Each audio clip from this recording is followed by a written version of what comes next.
The bullet ricocheted off the hitching post not 2 inches from Zachary Caldwell's head, but he didn't so much as flinch.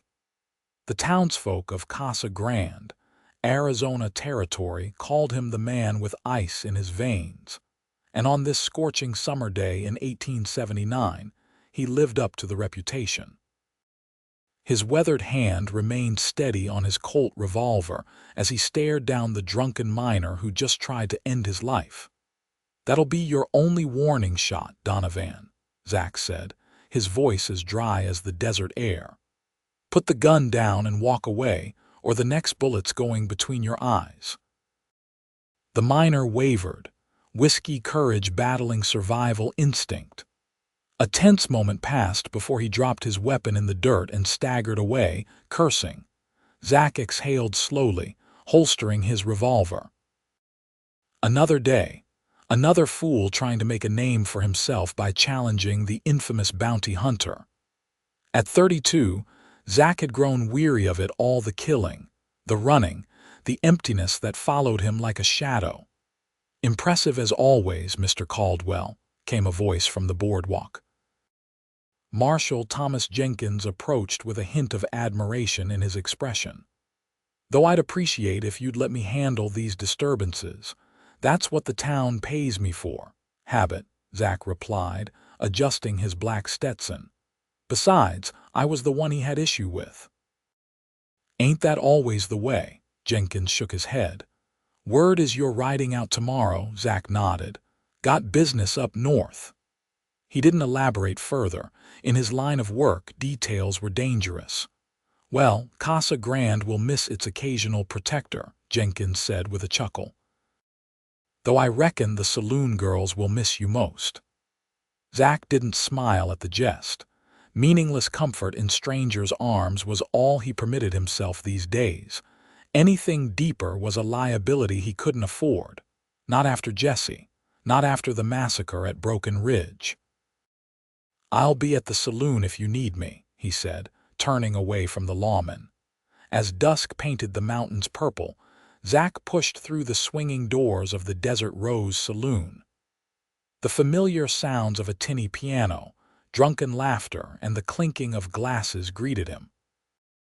He made his way to his usual corner table, nodding to the bartender who promptly sent over a bottle of whiskey. "Evening, handsome," purred Lola, one of the saloon girls, as she slid onto his lap uninvited. "Looking for company tonight?" "Not tonight," he said, gently moving her aside. "Just the whiskey." Lola pouted but knew better than to push. Zachary Caldwell's reputation for coldness was as renowned as his skill with a gun.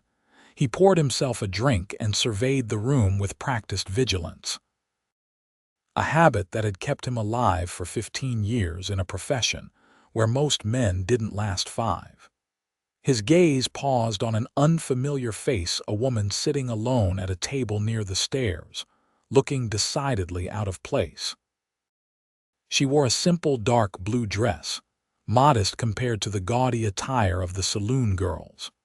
Her chestnut hair was pulled back in a practical bun, though a few rebellious strands had escaped to frame her face.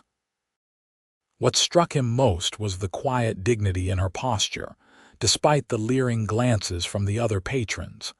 As if sensing his attention, she looked up, meeting his eyes across the smoky room. For a brief moment, something passed between them, a flicker of recognition, though they'd never met. She quickly lowered her gaze back to the untouched glass before her. Zach returned to his whiskey, annoyed at himself for the moment of curiosity. Whatever her story, it wasn't his concern. He'd learned long ago that other people's troubles only led to your own. Tomorrow he'd be gone, tracking the Wallace brothers north for the bounty on their heads, $500 for each of the 3 outlaws. Enough to keep him in whiskey and ammunition for months. The evening wore on, the saloon growing rowdier as more miners and cowboys filtered in after a day's work. Zach nursed his whiskey, keeping to himself as was his custom. He was contemplating retiring to his room upstairs when a commotion erupted near the bar. I said I ain't interested." The woman in blue was on her feet, backing away from a red-faced cowboy who had his hand clamped around her wrist. "Come on, sweetheart," the man slurred. "Pretty lady like you sitting alone in a place like this. What else am I supposed to think?" "Take your hands off me," she demanded, her voice steady despite the fear in her eyes. "Or what?" The cowboy laughed, yanking her closer. Zach hadn't realized he was moving until he was there, his hand gripping the cowboy's shoulder with bruising force. "The lady said no," he stated flatly. The cowboy turned, recognition and then apprehension crossing his face as he identified who had interrupted his advances. "Caldwell," he muttered. "Didn't know she was with you." "She's not," Zach replied. "But she said no all the same. I suggest you find your entertainment elsewhere." For a moment, the cowboy seemed ready to argue, but one look at Zach's cold eyes changed his mind. He released the woman's wrist and backed away, muttering obscenities under his breath. The woman rubbed her wrist, looking up at Zach with a mixture of gratitude and wariness. "Thank you," she said softly. Up close, he could see the weariness etched in her features, though it didn't diminish her beauty. She was younger than he'd first thought, perhaps mid-20s, with expressive hazel eyes that revealed both strength and vulnerability. "A saloon's no place for a lady alone," he said gruffly.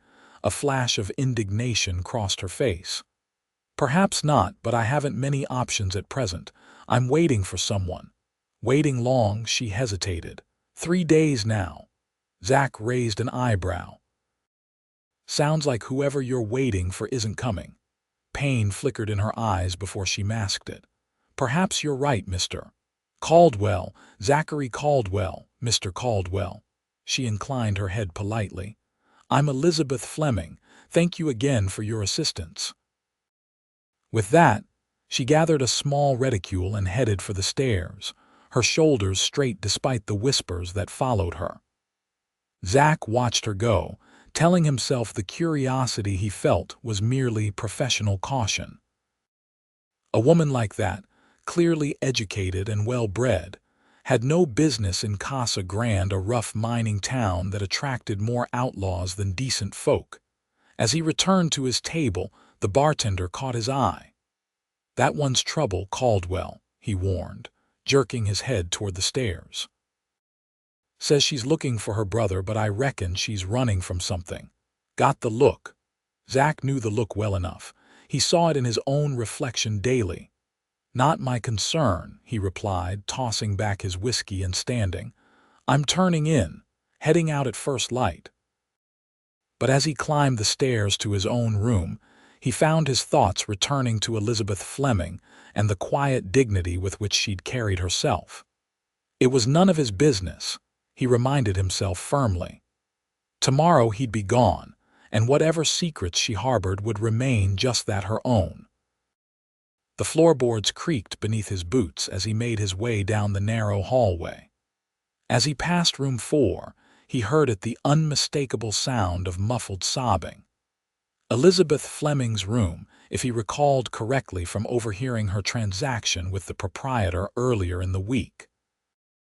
Zach paused, his hand hovering near his gun out of habit. The crying continued, soft and heartbroken, not the sounds of someone in physical danger. He should move on. Her tears weren't his concern, yet he remained rooted in place, something unfamiliar stirring in his chest. Before he could think better of it, he knocked gently on the door. The sobbing abruptly stopped. After a moment of silence, a tremulous voice called out. "Who is it?" "Caldwell," he answered, feeling suddenly foolish. Another pause, followed by the sound of movement. The door opened a crack, revealing Elizabeth's face, her eyes red-rimmed and swollen. "Mr. Caldwell," she said, clearly struggling to compose herself. "Is something wrong?" Zach shifted uncomfortably. "Heard crying. Wanted to make sure you weren't in trouble." A weak smile flickered across her lips. "No more trouble than I brought with me, I'm afraid." She wiped hastily at her cheeks. "I apologize if I disturbed you." "You didn't," he said, then added awkwardly, "Sometimes talking helps, or so I've heard." Elizabeth studied him for a long moment, as if weighing his trustworthiness. Finally, she opened the door wider. "Perhaps you're right. I could use a friendly ear, though I don't wish to burden a stranger with my problems." The sensible part of Zach's mind told him to walk away now, before he got entangled in whatever mess this woman was in. But something in her eyes, the raw pain and desperate loneliness, pulled at him in a way he couldn't explain. "I've got time," he heard himself say. She led him into the small, sparse room. A single bed, a washstand, and a rickety chair constituted the furnishings. Elizabeth gestured to the chair as she perched on the edge of the bed, her hands folded tightly in her lap. "My brother Thomas and I were to meet here 3 days ago," she began, her voice steadier now. "We were traveling from Boston to San Francisco, where he had secured a position with a law firm. He went ahead to Casa Grande to arrange transport for the next leg of our journey while I settled affairs back east." She twisted her hands anxiously. "When I arrived, there was no sign of him. No one recalls seeing him, though he sent a telegram confirming he had reached Casa Grande safely." "When was the telegram sent?" Zach asked, his mind already sorting through possibilities, none of them good. 2 weeks ago." She met his eyes directly. "Mr. Caldwell, my brother is not the type of man to abandon his responsibilities. Something has happened to him, I'm certain of it." Zach leaned forward, resting his elbows on his knees. "Have you spoken to the marshal?" Elizabeth nodded. "Marshal Jenkins has been polite but dismissive. He suggested Thomas might have continued on without me or—" her voice faltered, "found other entertainments in town." "Your brother," Zach said carefully. "What does he look like?" "He's 30, tall with light brown hair and a beard. He wears spectacles and has a small scar above his right eyebrow from a childhood accident." Her voice softened with affection. "He's brilliant but terribly impractical. Our parents died last year and he's all the family I have left." Zach nodded, considering. "Any enemies? Anyone who might wish him harm?" "None," she said firmly. "Thomas was a professor of literature at Harvard before accepting the position in San Francisco. He's never been west of Chicago before now. An Eastern academic in a place like Casa Grande was like a lamb wandering into a wolf den. If he flashed money around or appeared too soft, he might have made himself a target." "I have some funds," Elizabeth continued, misreading his silence as hesitation. "I can pay you to help me find him." Zach stiffened. "I'm not for hire, Miss Fleming, and I'm leaving town tomorrow." Fresh tears welled in her eyes, though she fought them valiantly. "Of course. I apologize for presuming." She rose, clearly dismissing him. "Thank you for your concern, Mr. Caldwell. I won't keep you any longer."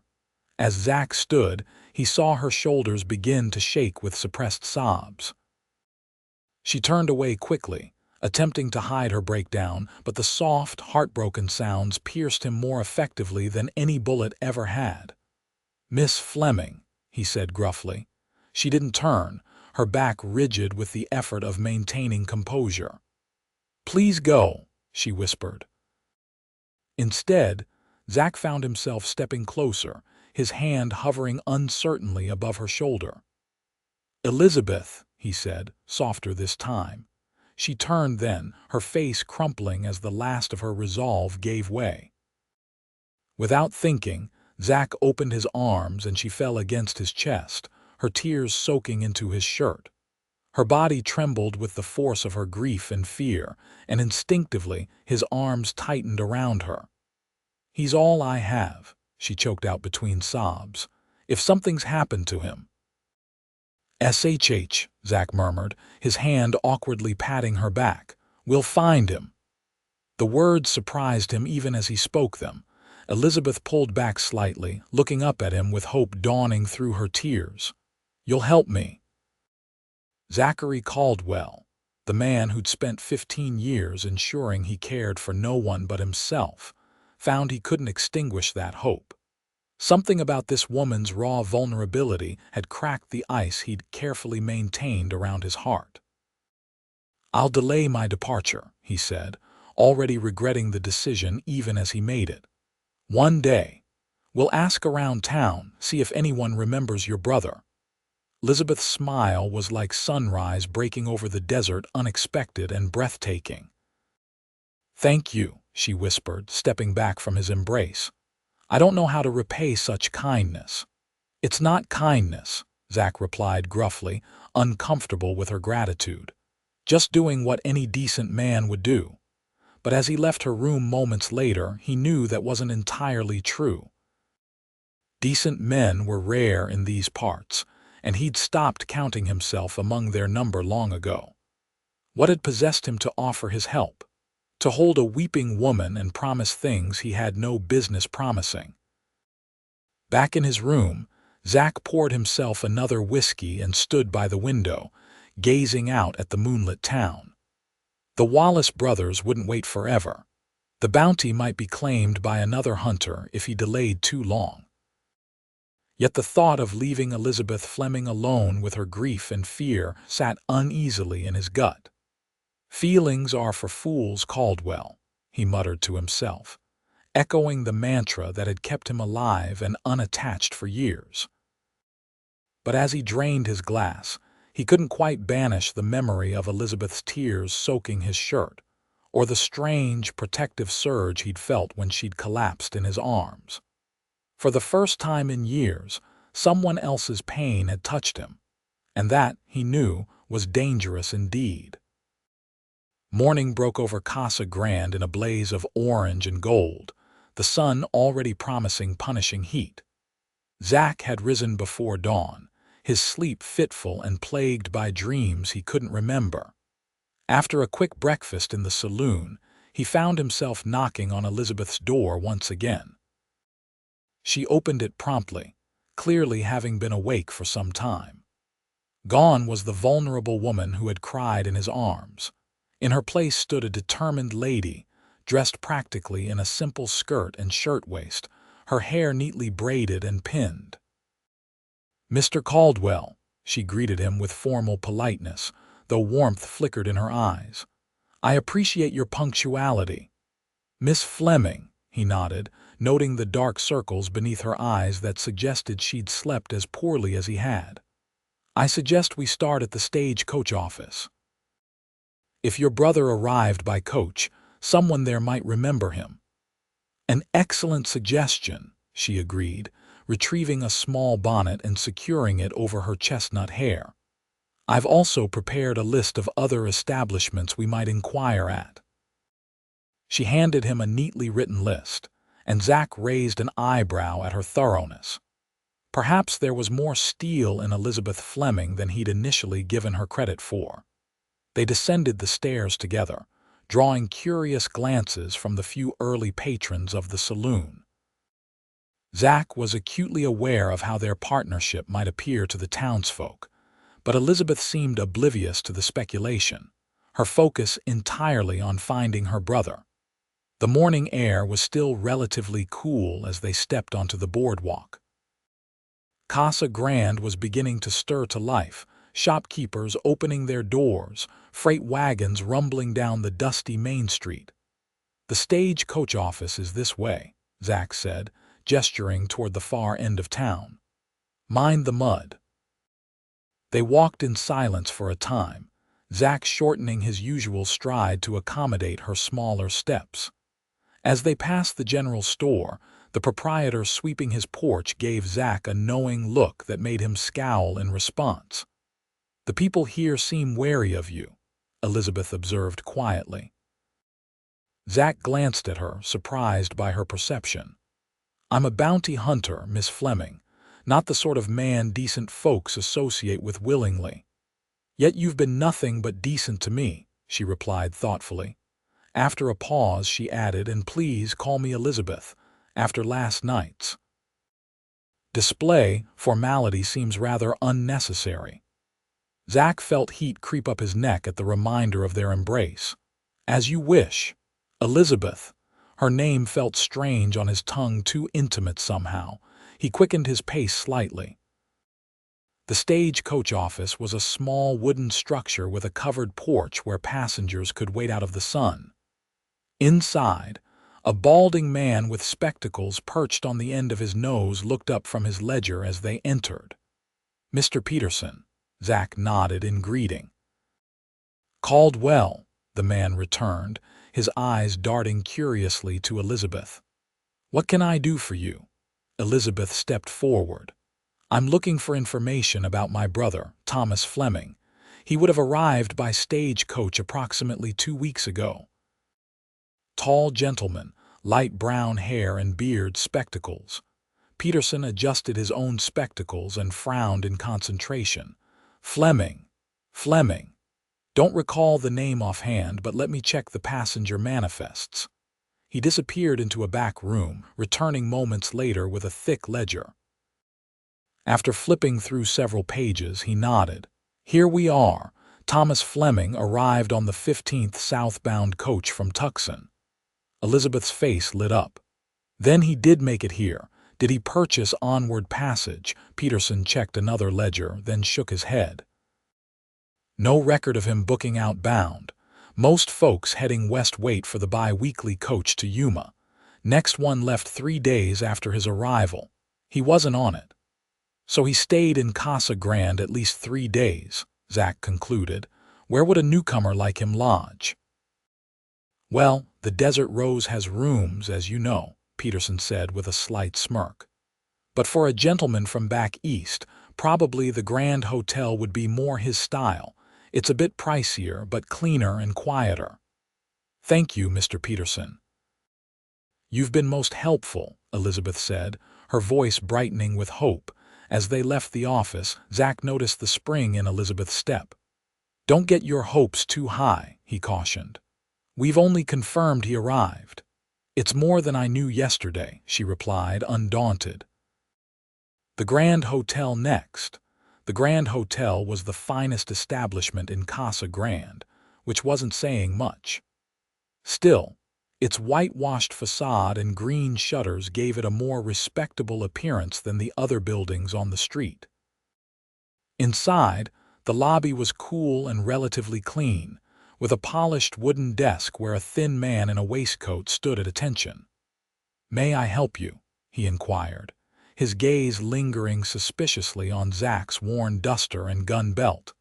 Elizabeth stepped forward, explaining her search for her brother. The clerk's manner softened considerably as he addressed her. Yes, I remember Mr. Fleming quite well. Educated gentleman, very polite. He stayed with us for 4 nights.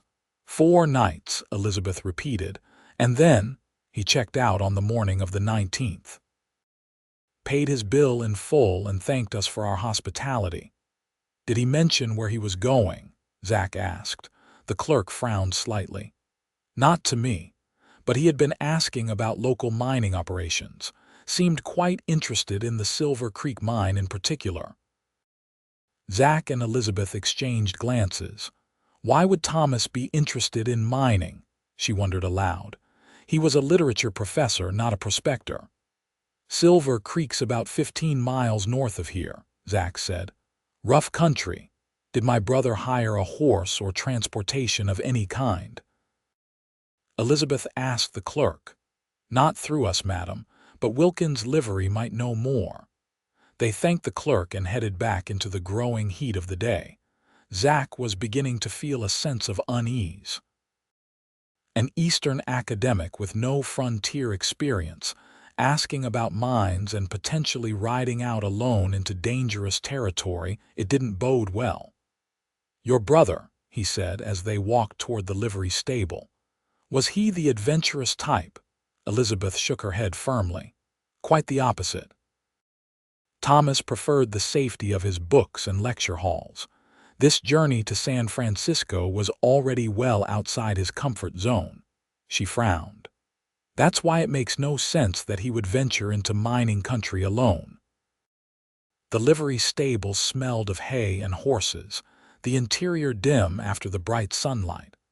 A burly man with enormous arms was shoeing a bay gelding, grunting with the effort of holding the animal's hoof. "Be with you in a minute," he called without looking up. When he finished, he wiped his hands on a rag and approached them. "Wilkins," he introduced himself. "What can I do for you folks?" Elizabeth once again explained their search, describing Thomas in detail. Recognition dawned on Wilkins' weathered face. "Ah, the professor, sure, I remember him. Rented my gentlest mare for a day trip. Said he'd be back by nightfall." "And was he?" Zach asked. Wilkins nodded. "Right on time, too. Paid extra because the mare came back a bit winded. Said he'd gone up to Silver Creek and back." "Did he say why?" Elizabeth pressed. "Mentioned something about a letter he was supposed to deliver. Thought it was odd mail coach runs up that way regular. No need to make the trip personal like." Elizabeth's brow furrowed. "A letter? He never mentioned any letter to me." Zach's instincts were on alert now. "When did he rent the horse?" "Day before he left town, the 18th. "And you're certain he returned?" Wilkins looked affronted. "Course I'm certain.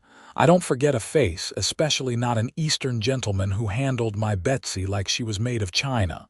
"Did he seem different when he returned?" Elizabeth asked. "Worried or upset?" Wilkins scratched his beard thoughtfully. "Can't say as I noticed anything particular. He was tired, dusty from the trail, thanked me proper and went on his way." As they left the livery, Zach could see Elizabeth processing this new information, her forehead creased in concentration. "A letter," she murmured. "Thomas never mentioned delivering anything for anyone. And why would he travel all that way himself instead of using the mail service?" "Perhaps it was personal," Zach suggested. "Or valuable." Elizabeth shook her head. "Thomas didn't know anyone out west. That's why we were traveling together. He was venturing into the unknown." They stopped at a small cafe for a midday meal, both lost in thought as they picked at their food. The pieces weren't fitting together, and Zach's experience told him that meant trouble. Thomas Fleming had arrived in Casa Grande, stayed 4 nights, made a mysterious trip to Silver Creek Mine, and then vanished after checking out of his hotel. "We should speak to Marshal Jenkins again," Zach said finally. "With what we know now, he might take your concerns more seriously." The marshal's office was a small building next to the jail, with a sign indicating office hours from 9 until 5. Jenkins was at his desk when they entered, looking up with surprise at the sight of Zach and Elizabeth together. "Miss Fleming," he greeted her, standing politely, "and Caldwell, thought you'd be halfway to Prescott by now." "Change of plans," Zach said shortly. "We need to talk about Thomas Fleming." Jenkins sighed, gesturing for them to take a seat. "Miss Fleming, as I told you before, my brother arrived by stagecoach on the 15th, Elizabeth interrupted firmly. "He stayed 4 nights at the Grand Hotel, made a day trip to Silver Creek Mine to deliver a letter, and checked out on the morning of the 19th. After that, he vanished. These are facts, Marshal, not speculation." Jenkins blinked, clearly taken aback by her direct approach. "You've been busy this morning." "Marshal," Zach leaned forward, "a man doesn't just disappear. Something happened to him after he left that hotel." "Maybe he took the evening stage out," Jenkins suggested. "Peterson doesn't always keep the most accurate records. We checked." "No Thomas Fleming on any outbound stage," Elizabeth replied. "Marshal, please. He's been missing for 10 days now." Jenkins sighed heavily. "Look, I sympathize with your situation, Miss Fleming, but men go missing out here all the time. They get lost in the desert, fall victim to bandits on the trail, or decide to start fresh somewhere else without the baggage of their old lives. Thomas wouldn't do that," Elizabeth insisted, her voice rising. "He wouldn't abandon me." Zach placed a calming hand on her arm, surprising himself with the gesture. "Jenkins, Has there been any trouble around Silver Creek lately? Any reports of bandits or claim jumpers? The marshal frowned. Nothing unusual. Had a report of a body found about 20 miles west of here last week, but it was an old prospector who likely died of exposure. And no unidentified bodies, no reports of violence, none that have crossed my desk. Jenkins leaned back in his chair. Look, I'll keep an eye out for your brother, Miss Fleming. That's all I can promise. This territory's a big place, and I'm one man with limited resources. It was as much of a dismissal as they were going to get. Outside, Elizabeth's composure finally cracked, her face flushing with anger and frustration. How can he be so indifferent? My brother could be injured, or she couldn't bring herself to finish the thought. The law out here is stretched thin, Zach explained, guiding her away from the marshal's office. Jenkins has to prioritize. And my brother isn't a priority, she said bitterly. Not to him, Zach agreed, but we're not done looking. Elizabeth glanced at him in surprise. You're still willing to help me. I thought you'd only promised one day. Zach wasn't entirely sure why he was continuing to involve himself in her problems. The Wallace brothers wouldn't wait forever, and the trail was growing colder by the day. Yet something about Elizabeth Fleming's determination in the face of dismissal and despair had gotten under his skin. There's one more place we should check today, he said, avoiding a direct answer to her question. The telegraph office. If your brother sent that telegram to you, they might remember him, and he might have sent other messages we don't know about. The telegraph office was a small operation run by a young man named Albert Reed, who couldn't have been more than 20. He greeted them enthusiastically, clearly excited by the break in his monotonous day. Thomas Fleming, he repeated after hearing their inquiry. Oh yes, sent a telegram to Boston about 2 weeks back, seemed in good spirits, said he'd arrived safely and was arranging transportation westward. Did he send any other messages? Elizabeth asked eagerly. Or receive any? Albert thought for a moment. He did receive one, come to think of it. The day before he left town, from Silver Creek if I recall correctly. Do you remember what it said? Zach pressed. No, sir, I don't read the messages. That would be improper, Albert replied primly. But he seemed quite affected by it. Read it several times before folding it up and putting it in his pocket. Affected how? Elizabeth's voice was tense. Well, he went quite pale. Asked me twice if I was certain who had sent it. When I confirmed it came from Silver Creek, he thanked me and left in rather a hurry. Zach and Elizabeth exchanged glances. This was the first hint that something might have genuinely been wrong. Who sent the message from Silver Creek? Zach asked. Albert shook his head. I'm afraid I don't have that information. Silver Creek's operator would know. As they left the telegraph office, the sun was beginning its descent toward the western mountains, painting the town in golden light. They had spent the entire day tracing Thomas Fleming's movements through Casa Grande, and while they had established a timeline, they were no closer to discovering what had happened to him after he checked out of the Grand Hotel. He received a message from Silver Creek that upset him, Elizabeth said as they walked slowly back toward the Desert Rose. Then he vanished. The connection seems obvious. Too obvious, Zach muttered. And we still don't know why he went to Silver Creek in the first place, or what letter he was supposedly delivering. They reached the saloon just as the evening crowd was beginning to gather. Zach hesitated at the door, aware that his day with Elizabeth was coming to an end, and with it, his obligation to help her. The smart move would be to wish her well, ride out at first light and put this strange interlude behind him. Instead, he found himself saying, I'll take you to Silver Creek tomorrow. Elizabeth's eyes widened. You will, but your business up north can wait another day, he finished for her, questioning his own sanity even as he spoke. Whatever happened to your brother, it's connected to that mine. That's our best lead. The smile that bloomed on her face made something shift uncomfortably in his chest. Gratitude, relief, and something warmer shone in her eyes as she impulsively reached out and squeezed his hand. "Thank you, Zachary," she said softly, using his full name for the first time. "I don't know what I would have done without your help." Zach withdrew his hand, unnerved by the way his skin tingled where she had touched him. "Get some rest," he said gruffly. "We leave at dawn. It's a hard ride." As he watched her climb the stairs to her room, Zach cursed himself for a fool. What was he doing, getting entangled in this woman's problems? He had a job to do, bounties to collect. The Wallace brothers wouldn't wait forever, and neither would the men hunting them. 5 days of tracking work could be wasted if someone else caught them first. Yet as he sat at his usual corner table and poured himself a whiskey, he couldn't bring himself to regret his decision.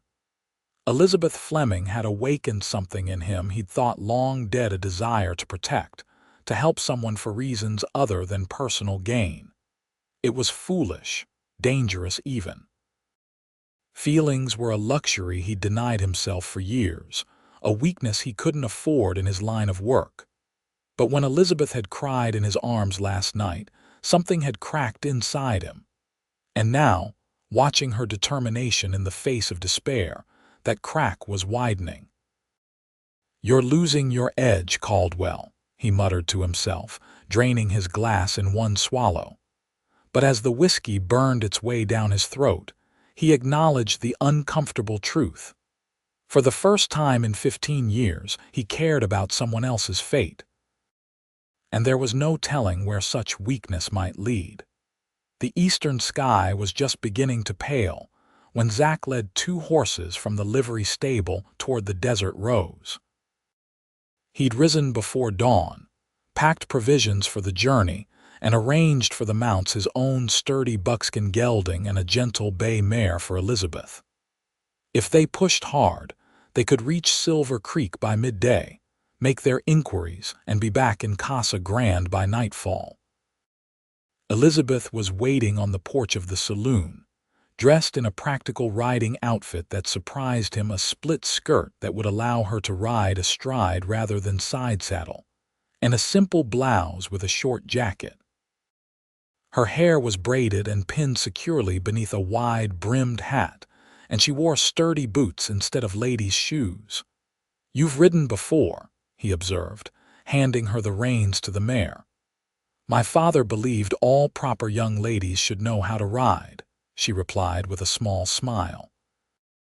"Though I admit it's been some time since I've attempted anything more strenuous than a gentle trot through Boston Common." Zach eyed her appraisingly. "It's rough country between here and Silver Creek, 15 miles of desert and hills. We'll take it at a pace you can manage." "I'll keep up," she assured him, mounting the mare with surprising grace. Finding Thomas is worth any discomfort. They rode out as the sun breached the horizon, casting long shadows across the desert landscape. The air was still cool, but Zach knew from experience how quickly that would change. By mid-morning, the heat would be punishing. For the first hour, they rode in companionable silence, Elizabeth taking in the stark beauty of the Arizona territory with evident wonder. The desert was coming alive around them, jackrabbits darting between clumps of sagebrush, cactus wrens calling from their perches on tall saguaros, a coyote loping along a distant ridge. "It's so vast," Elizabeth finally said, her voice soft with awe. "I've never seen anything like it. In Boston, one is always surrounded by buildings and people. Out here, it feels as though we could be the only souls for 100 miles. There's always someone watching in the desert," Zach replied. "You just can't see them." "A comforting thought," she said dryly. Zach found himself smiling despite himself. "I didn't take you for the nervous type, Miss Fleming." "Elizabeth," she reminded him. "And I'm not, typically, but I'm also not accustomed to being reminded that unseen eyes might be upon me at any moment. Apache mostly keep to themselves these days, he assured her. And bandits prefer the main roads where the pickings are better. We're safe enough. She studied him curiously. Have you always lived out west, Zachary? The use of his full name still unsettled him, but he found he didn't mind it from her lips. Born in Missouri, came west after the war. You fought in the war, she asked, then added quickly, forgive me if that's too personal a question. Zach hesitated. He rarely spoke of his past, particularly those dark years. Yet something about the open desert and Elizabeth's genuine interest loosened his tongue. Enlisted at 17, fought for the Union, saw things no boy should see. He shrugged, as if those 4 years of hell could be dismissed so easily. Came west afterward, like a lot of men who couldn't go home again. Elizabeth nodded thoughtfully. My father fought as well. He never spoke of it, but sometimes I would find him staring at nothing, his mind clearly far away. I think some part of him never really came back from those battlefields. War changes a man, Zach agreed quietly, makes him hard or breaks him entirely. And you became hard, she observed without judgment. He glanced at her, struck by her perception. Had to. Soft men don't last long out here. Yet you stopped to help a woman you didn't know, Elizabeth pointed out. That doesn't seem like the action of a man who's entirely hard. Zach didn't have a response for that. They rode on, the sun climbing higher, the heat intensifying. After another hour, they stopped in the shade of a rock formation to rest the horses and drink from their canteens. How did you become a bounty hunter?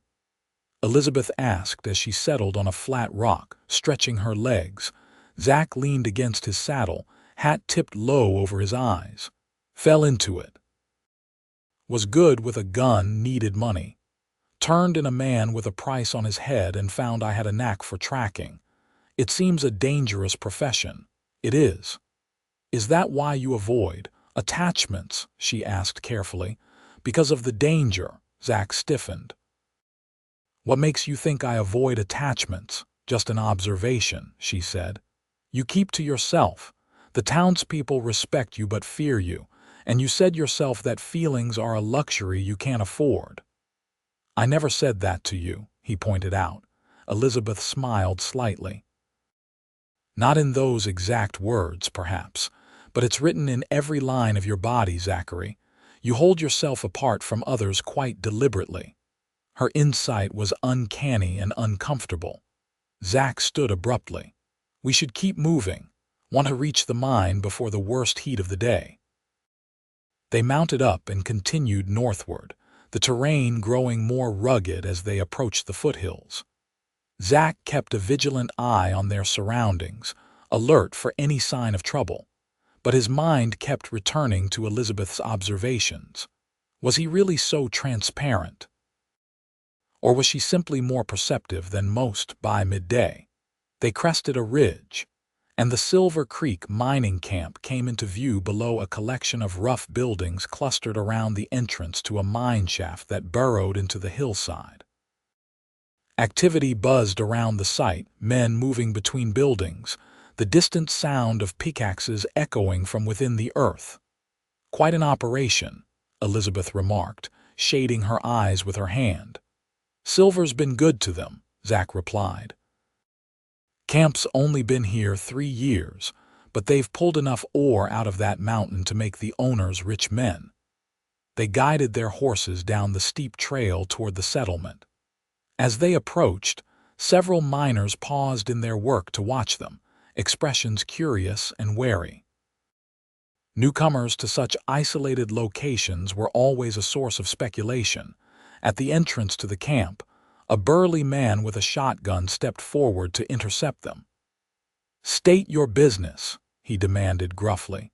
Looking for information, Zach replied, keeping his hands visible and away from his gun. About a man who visited here about 10 days ago, name of Thomas Fleming. The guard's expression didn't change, but Zach noticed a flicker of recognition in his eyes. "Don't know no Fleming," he said flatly. "You're welcome to ask around, but don't cause no trouble.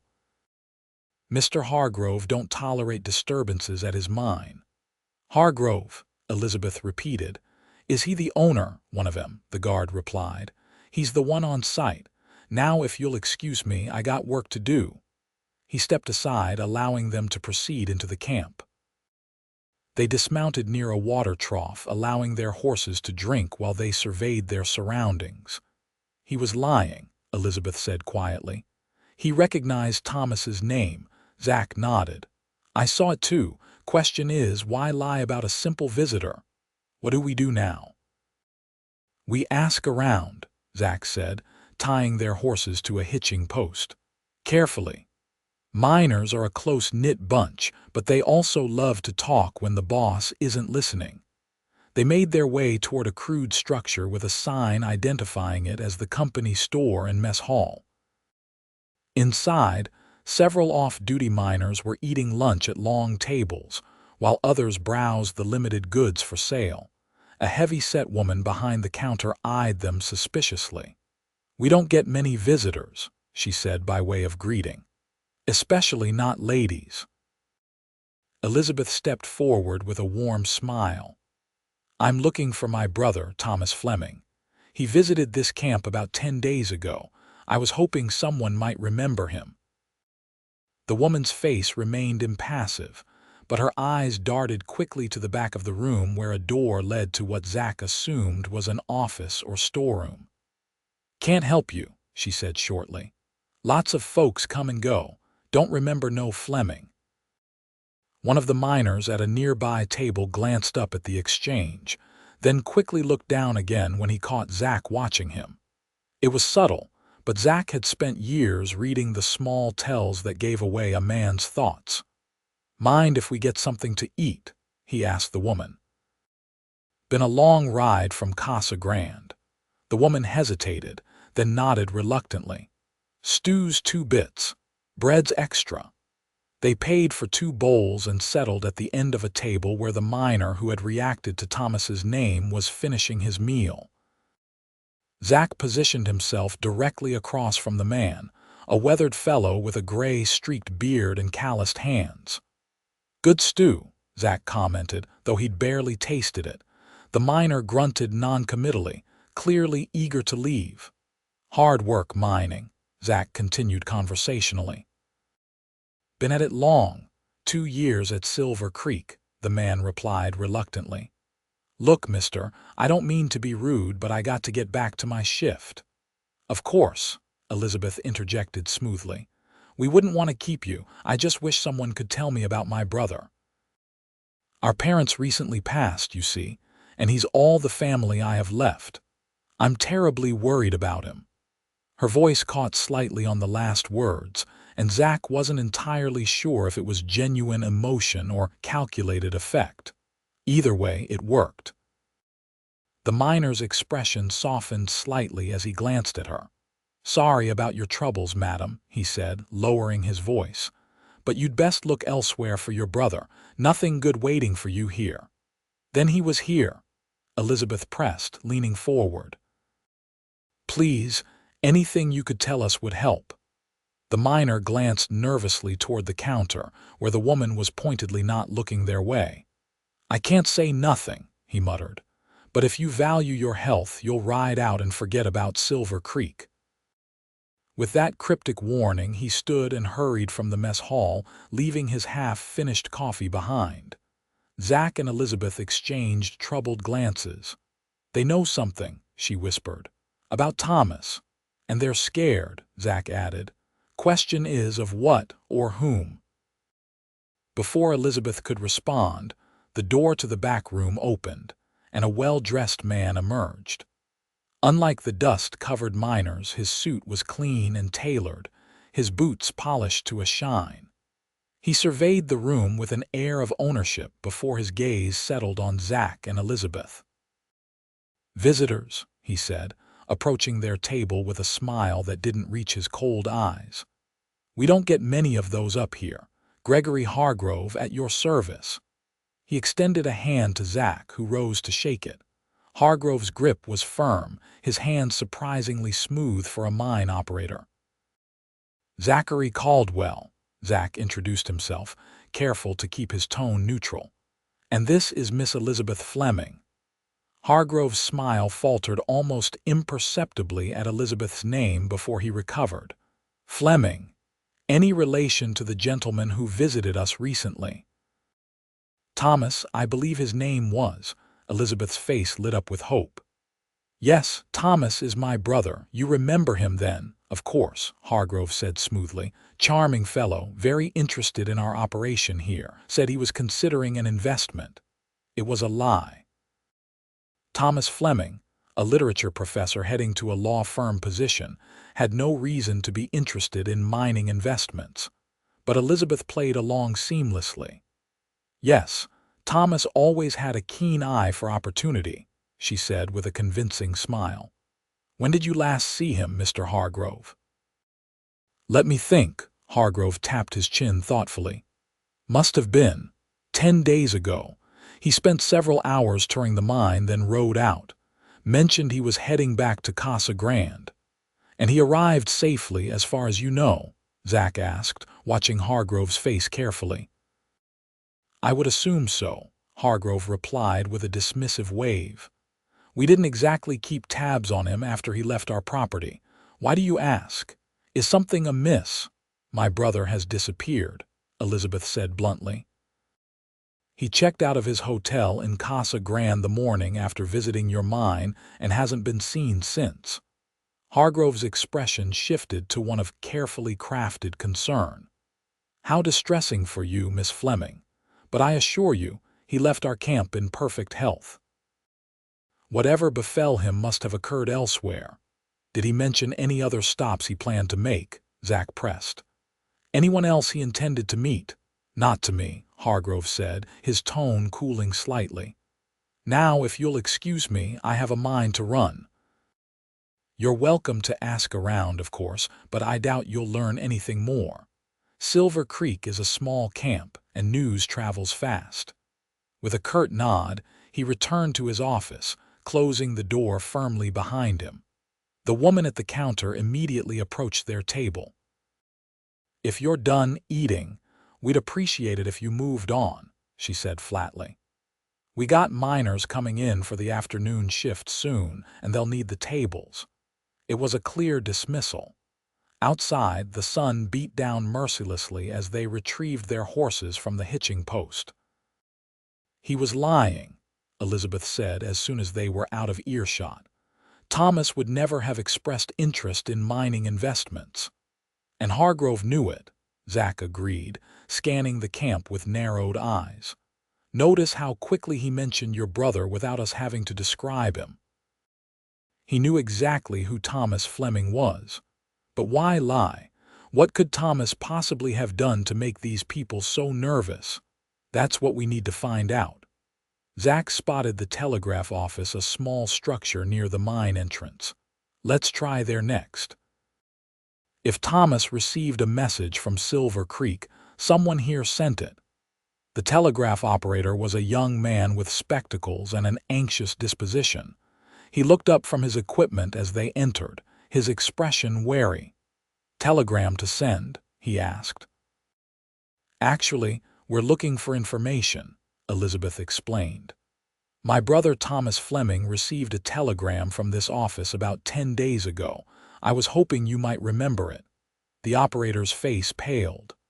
"I'm not supposed to discuss private communications, madam. Company policy."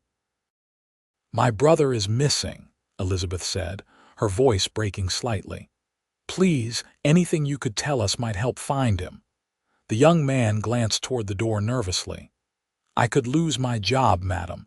Mr. Hargrove is very particular about camp business staying in camp." Zach stepped forward, placing a silver dollar on the desk. "We're not asking you to betray any confidences. Just confirm whether a telegram was sent to Thomas Fleming in Casa Grande." The operator stared at the coin, clearly tempted. Finally, he sighed and pocketed it. "Yes, a telegram was sent." I didn't send it personally, though. Mr. Hargrove did. He sometimes uses the equipment after hours when I'm not here." "Do you know what it said?" Elizabeth asked eagerly. The operator shook his head.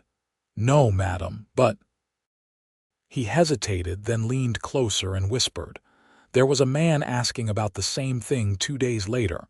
Wanted to know what message had been sent to Fleming." Zach tensed. "What man? Did he give a name?" "No, sir. Rough-looking fellow, scar across his chin. Said he was a friend of Fleming's, but I didn't believe him. Had mean eyes." "What did you tell him?" Elizabeth asked, her voice tight with anxiety. "Same as I told you, that I didn't know what the message said. He didn't believe me either. Got pretty threatening before Mr. Hargrove's foreman ran him off." Zach and Elizabeth exchanged troubled glances.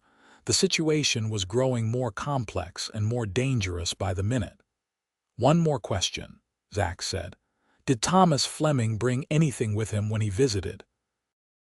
"A letter, perhaps. Something he might have delivered to someone here." The operator's eyes widened slightly. "I wouldn't know about that, sir, but there was talk." He glanced at the door again. Talk that the Eastern gentleman had brought something that got Mr. Hargrove mighty excited. And mighty worried, too. "What kind of something?" Elizabeth pressed. "I don't rightly know, madam, just rumors among the men. But whatever it was, it disappeared the same day your brother did. Make of that what you will." A shout from outside interrupted their conversation. The operator jumped nervously. "You should go," he urged. "If Hargrove sees me talking to you, I'll be out of a job by sundown, and maybe worse." They thanked him and stepped back into the glaring sunlight. Zach's instincts were screaming danger, and one glance at Elizabeth's pale face told him she felt it too. "We need to leave," he said quietly, guiding her toward their horses with a hand at the small of her back. "Now." "But we haven't found anything concrete about Thomas," she protested, though she allowed him to hurry her along. "We've found plenty," Zach countered. "Your brother came here with something Hargrove wanted, something important enough that Hargrove sent him a telegram to arrange it. Now both Thomas and this mysterious item are gone, and everyone in this camp is terrified to talk about it." They reached their horses and mounted quickly. Zach noticed several miners watching them with undisguised interest, and Hargrove himself had emerged from the company store to observe their departure. "We'll return to Casa Grande and regroup," Zach said as they rode toward the camp entrance. "Something's very wrong here, Elizabeth. I want you safely away before we figure out exactly what." As they passed through the camp gate, Elizabeth glanced back at the collection of buildings with a troubled expression. "Do you think Thomas is—" She couldn't finish the thought. "I don't know," Zach answered honestly. "But I'm going to find out." They rode in tense silence for the first few miles, pushing their horses to a faster pace than their morning journey. Zach kept a vigilant eye on their back trail, half expecting pursuit. But the dusty path behind them remained empty as they descended from the foothills into the desert plain. Only when they were well away from Silver Creek did Zach allow them to slow to a more sustainable trot. The afternoon sun was relentless, and both riders and horses were showing signs of fatigue. "We should rest in the shade for a bit," he suggested, gesturing toward a cluster of rocks that offered some protection from the heat. "Give the horses a breather." They dismounted and led their mounts into the meager shade. Elizabeth sank onto a boulder, removing her hat to fan her flushed face. Despite the physical discomfort, her eyes were bright with determination. "Hargrove knows what happened to Thomas," she said with certainty. "The question is why. What could my brother possibly have had that would interest a mine owner enough to—" She couldn't bring herself to complete the thought. "Let's not jump to conclusions," Zach cautioned, though his own suspicions were dark. "What do we know about your brother's journey west? Did he make any stops before Casa Grande?" Elizabeth considered the question. He traveled by train to St. Louis, then took the southern route through Texas and New Mexico territory. He mentioned stopping in Santa Fe for a few days. Said he met an interesting gentleman there, a professor of geology from back east who was documenting mineral deposits in the territories. Zach's interest sharpened. A geologist. Did he mention a name? Professor Whitman, I believe. Robert or Richard, something with an R. Her eyes widened suddenly. You don't think it's a connection worth exploring, Zach said. A geologist might have information about mineral deposits that would be valuable to someone like Hargrove. But Thomas knew nothing about geology or mining, Elizabeth objected.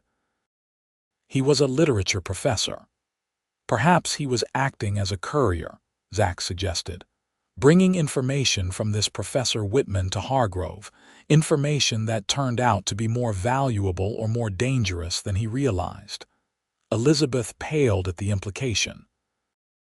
If Hargrove did something to Thomas over this information, we need proof, Zach said firmly, and we need to know exactly what your brother was carrying. They rested for another 15 minutes before continuing their journey. The return ride was faster than their morning trek, both of them motivated by the unsettling discoveries at Silver Creek.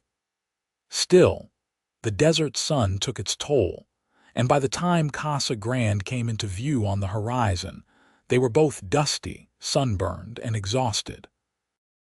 It was late afternoon when they reached the town, the streets quiet in the drowsy heat.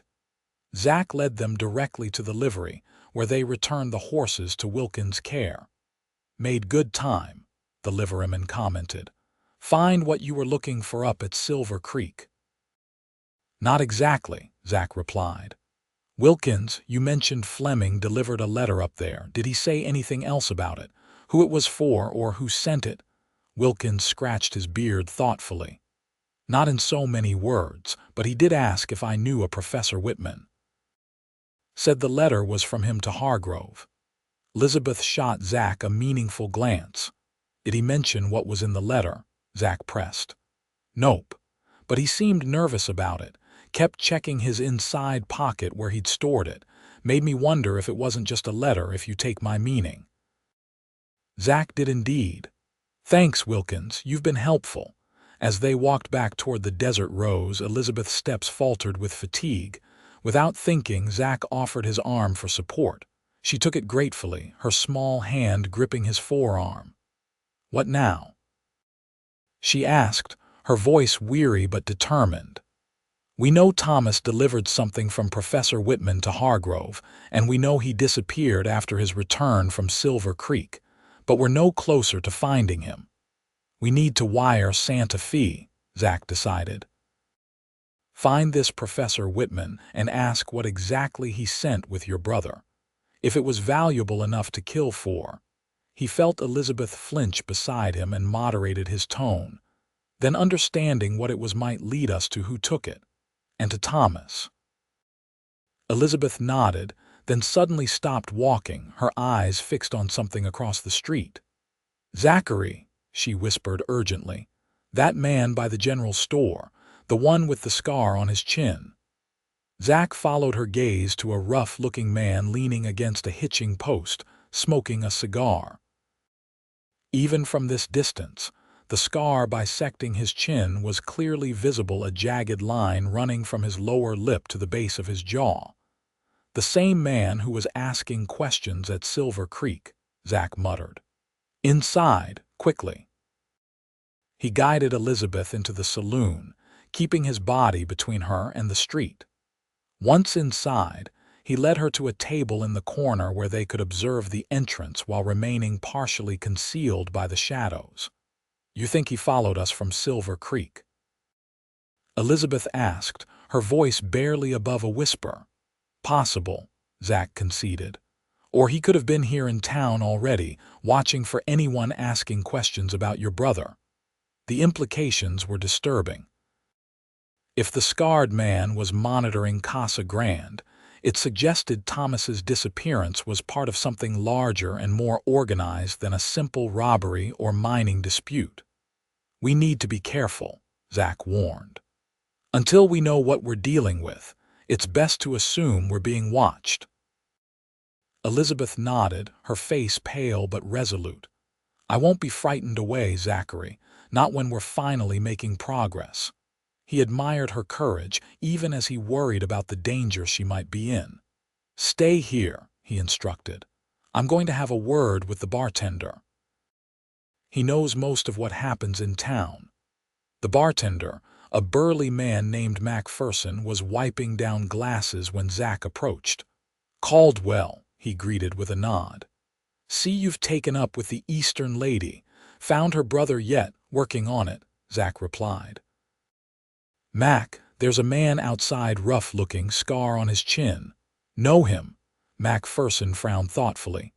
"Sounds like Jake Mercer. Bad news, that one. Hired gun, mostly works for the big cattle outfits when they need someone who don't ask questions. He working for anyone local?" "Not that I've heard, but he rode in 3-4 days ago with a couple other hard cases. Been keeping to themselves mostly, taking a room at the boarding house across town." "Anyone else been asking about Fleming?" Zach pressed. "Or about Silver Creek Mine?" Macpherson shook his head. "Not that I've noticed, but I'll keep my ears open." "Appreciate it." Zach turned to go, then paused. "One more thing, any telegrams come in for me or Miss Fleming?" "Nothing for you," Macpherson confirmed, "but there was something for the lady yesterday. Reed from the telegraph office brought it by, but you were already gone." Zach's pulse quickened. "Where is it now?" "Gave it to Jenkins. Told him to hold it for the lady since she was out of town with you." Zach returned to Elizabeth and relayed what he'd learned. Her eyes widened at the mention of the telegram. "We need to see Marshal Jenkins right away," she said, rising from her seat. "That telegram might be from Thomas, or from someone who knows what happened to him," Zach agreed. "But we need to be careful. Mercer's still out there, and if he's watching the saloon, he'll see us leave." "What do we do?" Zach considered their options. "There's a back door through the kitchen. We can slip out that way, circle around to the marshal's office." They made their way through the saloon's kitchen, ignoring the curious glances from the cook. The back door opened onto an alley that ran behind the main street. Zach led Elizabeth through a series of narrow passages between buildings, taking a circuitous route to avoid being seen from the main thoroughfare. Jenkins was just closing up for the day when they entered his office. He raised an eyebrow at their disheveled appearance. "You two look like you've been rode hard and put away wet. We need the telegram that came for Miss Fleming," Zach said without preamble. Jenkins frowned. "Don't recall any weight. There was something." He rummaged through the papers on his desk, finally producing a folded telegram. "Reed dropped this by yesterday, said to give it to the lady when she returned." Elizabeth snatched the paper from his hand, unfolding it with trembling fingers. Her face paled as she read the brief message. Wordlessly, she handed it to Zach. "Miss Fleming, stop your brother alive, stop Teller Mine, 3 miles west Silver Creek, stop come alone or he dies, stop bring Whitman map, stop there was no signature." "It's a trap," Zach said immediately. "They're using Thomas to lure you in, but it confirms he's alive." Elizabeth cried, hope and fear warring in her voice. "Or it's a lie to draw you out," Zach countered. He turned to Jenkins. "Marshal, we need your help. Thomas Fleming has been abducted, possibly by men working for Gregory Hargrove of Silver Creek Mine. They're demanding his sister bring something called the Whitman map in exchange for his life." Jenkins's expression hardened. "That's a serious accusation, Caldwell. Hargrove's a powerful man in the territory. I can't move against him without evidence." "Then help us get that evidence," Elizabeth pleaded. "My brother's life is at stake," the marshal sighed heavily. "What exactly do you think happened?" Zach quickly outlined what they'd learned: Thomas's delivery of something from Professor Whitman to Hargrove, his subsequent disappearance, and the presence of Jake Mercer and other hired guns in Casa Grande. And now this telegram, luring Miss Fleming to an abandoned mine with the promise of her brother's life, Zach concluded. It's all connected to whatever Whitman sent with Thomas. Jenkins rubbed his chin thoughtfully. The teller mine's been abandoned for over a year. Bad location, poor yields. Would be a good place to hold someone, remote as it is. Then you believe us? Elizabeth asked hopefully. I believe something fishy's going on, Jenkins allowed. But without knowing what this Whitman map is or why it's worth kidnapping a man over, I'm working blind. We need to wire Professor Whitman in Santa Fe, Zach said. Find out exactly what he gave Thomas to deliver. And then what? Elizabeth demanded. Wait for a reply while my brother's captors grow impatient. The telegram says to come alone. They're already expecting me. You can't seriously be considering going, Zach said, alarmed by the determination in her voice. I'll do whatever it takes to save Thomas, she replied firmly. He's all I have left. Jenkins cleared his throat. Before either of you does anything foolish, let me send a deputy to check out the teller mine.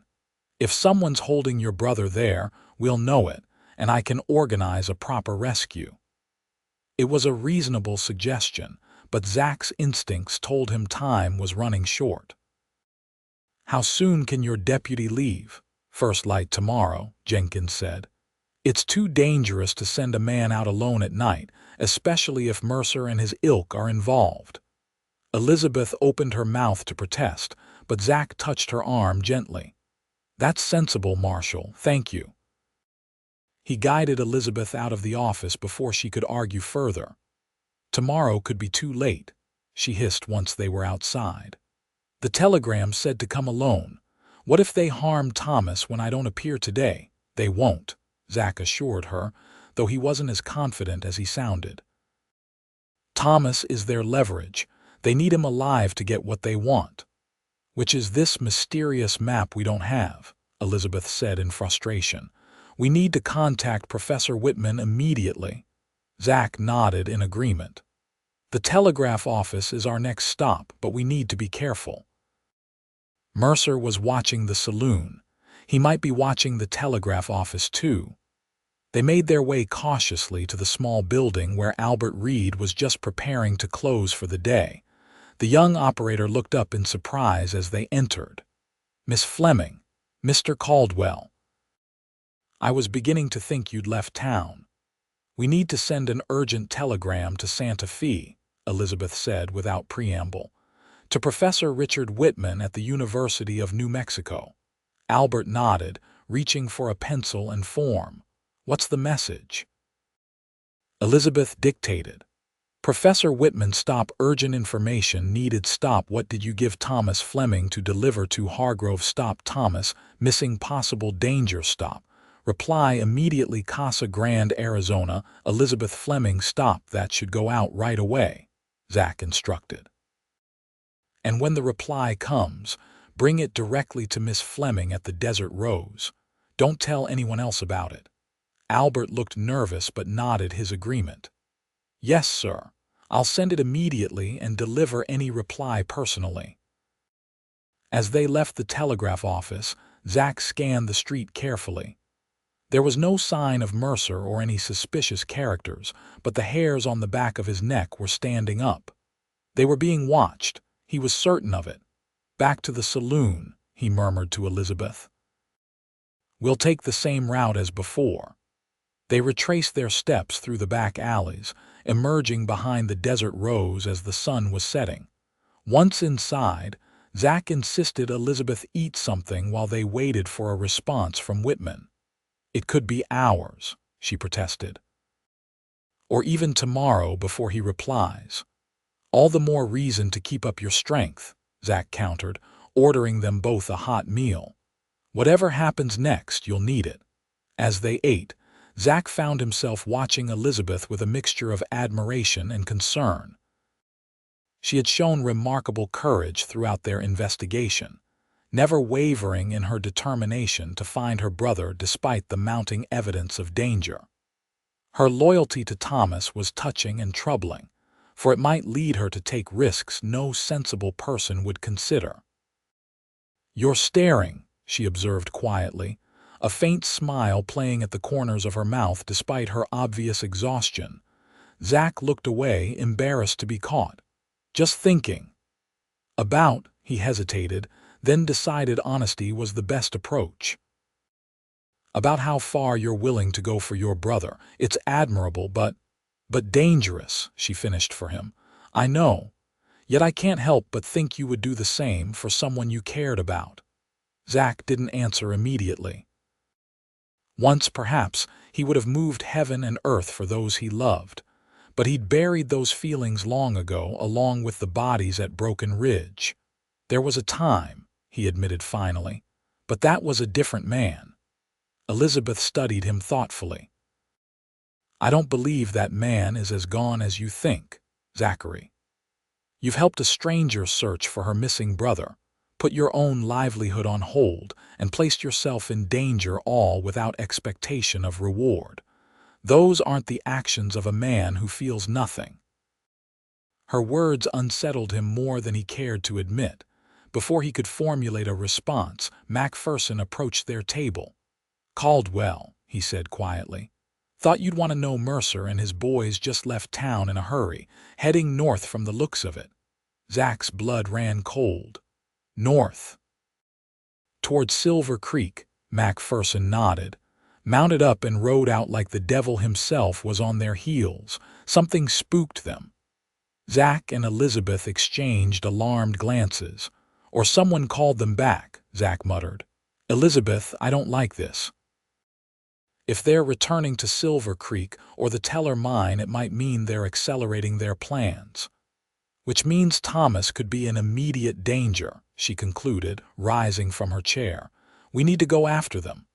"Not we," Zach corrected firmly. "I'll go." "You'll stay here, safely under Jenkins' protection, until I return with your brother." "Absolutely not," Elizabeth replied, her voice steady with resolve. "The telegram specifically demanded I come alone with the map. If you show up instead, they might kill Thomas outright. And if you walk into their trap, they'll have 2 hostages instead of 1, Zach argued. "We don't even know what this map is, let alone have it to trade."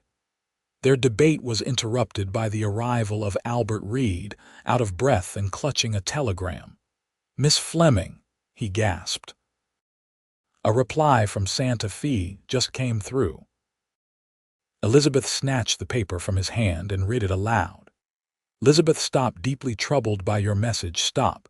Gave Thomas geological survey map showing massive gold deposit near Silver Creek, stop. Hargrove claim, worthless real gold, lies 3 miles west, stop. Map proves IT, stop. Thomas carried only copy, stop. Be careful, Hargrove, dangerous, stop. Coming to Arizona next train, stop. Whitman, stop." The pieces suddenly fell into place. Thomas had unwittingly carried a map showing that Hargrove's silver mine was worthless, but that a fortune in gold lay just 3 miles west at the abandoned Teller mine. Hargrove must have seen the map, realized its implications, and taken drastic action to secure both the map and the gold deposit it revealed. "That's why they want me to bring the map to the Teller mine," Elizabeth said, her face pale with understanding. "Hargrove is already there, searching for the gold, but he needs the map to pinpoint the exact location of the deposit. And he thinks you have it," Zach concluded grimly. "But if Thomas had the only copy, then Hargrove must not have managed to take it from him," Elizabeth finished. "Thomas must have hidden it or sent it somewhere for safekeeping." Zach frowned thoughtfully. "Or Hargrove has the map but isn't confident in its accuracy. He wants confirmation from another copy. Either way, they expect me to bring it to the Teller mine to exchange for Thomas," Elizabeth said. Her expression hardened with resolve. "I have to go, Zachary. It's the only way to draw them out." Zach knew she was right, and he hated it. "Not alone," he said firmly, "and not without a plan." As night fell over Casa Grande, they huddled together in Elizabeth's room, formulating a strategy. Jenkins had been informed of the new developments and had agreed to gather a small posse to approach the Teller mine at dawn. But Elizabeth was convinced they couldn't wait. If Mercer and his men left town in such a hurry, it means something has changed, she insisted. Perhaps they've found the gold deposit, or perhaps Thomas has managed to escape.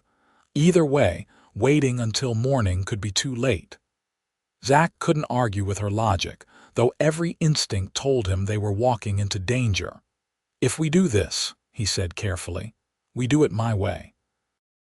I go in first, secure the perimeter. You follow only when I signal it's safe." "They're expecting me alone," Elizabeth countered. "If they spot you, they might hurt Thomas. And if you ride in alone, they'll have no reason to keep either of you alive once they get what they want," Zach pointed out. "We need an edge." They argued back and forth, finally compromising on a plan that satisfied neither completely, but gave them their best chance of success. They would ride to within a mile of the Teller mine, then approach separately Zach from the north, using the rough terrain for cover, and Elizabeth from the east, following the old mine road as would be expected. "Once I'm in position, I'll signal with an owl call," Zach explained. 3 hoots. That means I have eyes on the mine and it's safe for you to approach." Elizabeth nodded, though worry creased her brow. "And if there's no signal, wait 30 minutes, then ride back to Casa Grande as fast as you can," Zach said firmly. "No heroics, promise me, Elizabeth." She met his gaze steadily. "I promise to be careful, that's all I can give you." It wasn't the assurance he wanted, but Zach knew it was the best he would get. This woman's determination to save her brother wouldn't be deterred by caution or common sense. It was a force of nature, powerful and unstoppable as a desert flash flood.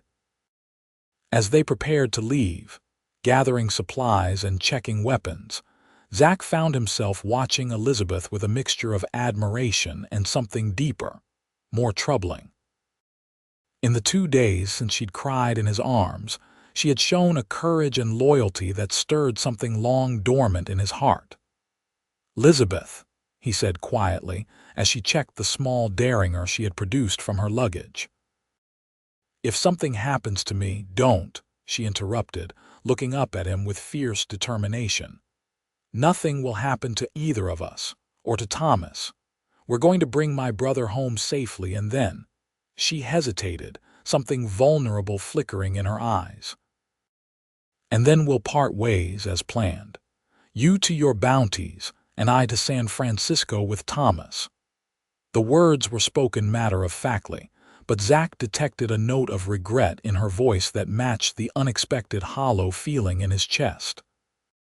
He had known her for mere days, yet the thought of watching her ride out of his life left him strangely bereft. "As planned," he agreed, his voice rougher than intended. They slipped out of the desert rows well after midnight, when even the most determined drinkers had retired. The livery was closed, but Zach had arranged with Wilkins to leave 2 horses saddled and ready in the corral. They mounted quietly and rode north out of town, keeping to the shadows until they were well beyond the last buildings. The night was clear, the stars brilliant in the vast desert sky. A quarter moon provided just enough light to navigate by without making them too visible to watching eyes. They rode in silence, each lost in their own thoughts as the miles passed beneath their horses' hooves. As they approached the foothills where Silver Creek Mine lay, Zach guided them west, following a dry creek bed that would lead them toward the Teller mine. According to Jenkins' description, the abandoned mine was situated in a small canyon, with a single approach road from the east and steep, rocky slopes to the north and south. When they were approximately a mile from their destination, Zach reined in his horse and dismounted. Elizabeth did the same, her face pale in the moonlight but composed. "This is where we separate," he said, checking his revolver one last time. "Remember, wait for my signal. 3 owl hoots, then you approach slowly as if you're alone." Elizabeth nodded, then impulsively stepped forward and placed her hand on his arm. "Be careful, Zachary," she whispered. "I couldn't bear it if you were hurt because of me." The simple touch and the concern in her voice stirred something in Zach that he'd thought long dead. Without thinking, he reached out and cupped her cheek in his calloused palm. "I've survived worse odds," he assured her softly. "We'll get your brother back, Elizabeth, I promise." For a heartbeat, they stood there, connected by touch and shared purpose. Then Elizabeth rose on her tiptoes and pressed a gentle kiss to his cheek. "For luck," she murmured, stepping back with a faint blush visible even in the dim light. Zach nodded, not trusting his voice. With a final glance at her determined face, he turned and disappeared into the shadows of the rocky hillside. He moved silently, years of bounty hunting having taught him how to navigate rough terrain without betraying his presence. The ground rose steadily as he climbed the northern ridge that overlooked the abandoned mine site. It took him nearly 30 minutes to reach a vantage point with a clear view of the canyon below. What he saw made his blood run cold. The Teller mine was indeed occupied. At least 6 horses were tethered near the dilapidated mine office, and lantern light glowed from within the structure. More concerning were the 2 armed men standing guard outside, rifles ready. Zach studied the situation carefully, looking for any sign of Thomas Fleming. There was no movement around the mine entrance itself, which suggested they were holding him inside the office. That made sense. The mine shafts would be too dangerous and difficult to monitor. He was preparing to signal Elizabeth when movement at the eastern approach caught his eye. A rider moving slowly toward the mine. A rider in a dress. "Damn it, Elizabeth," he muttered, realizing she had disregarded their plan and approached without waiting for his signal. The guards had spotted her too. They straightened, rifles raising slightly as they called out to someone inside the office. A moment later, a man emerged, Gregory Hargrove, his tailored suit incongruous in the rugged setting. He watched Elizabeth's approach with a satisfied smile that made Zach's hand tighten around his revolver. There was no time for a careful approach now. Elizabeth had forced his hand. Zach began making his way down the slope, using the sparse vegetation and rock outcroppings for cover.